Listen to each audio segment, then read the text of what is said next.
மத்திய அரசு திட்டமிட்டு தமிழ்நாட்டிற்கு நிதி நெருக்கடி ஏற்படுத்துவதாக முதலமைச்சர் மு க ஸ்டாலின் குற்றம் சாட்டினார்.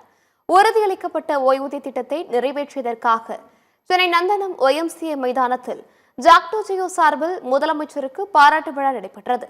விழாவில் பேசிய முதலமைச்சர் மு க ஸ்டாலின், அதிமுக ஆட்சியில்தான் பழைய ஓய்வூதிய திட்டம் பறிபோனது.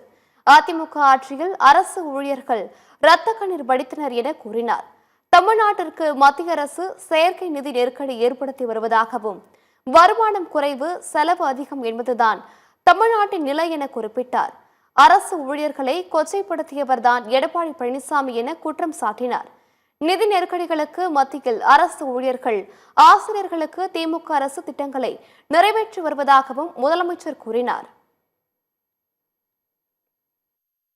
நமக்கான வரி பகிர்வை ஒன்றிய அரசு குறைச்சிக்கிட்டே இருக்கு. ஒன்றிய அரசினுடைய திட்டங்களுக்கான நிதியை கூட குறைச்சிட்டு இருக்காங்க. அந்த நிதியை கூட முறையா வழங்குறது இல்ல. GST மாற்றங்களால மாநிலத்தோட வரி வருவாய் குறைஞ்சிட்டே வருது.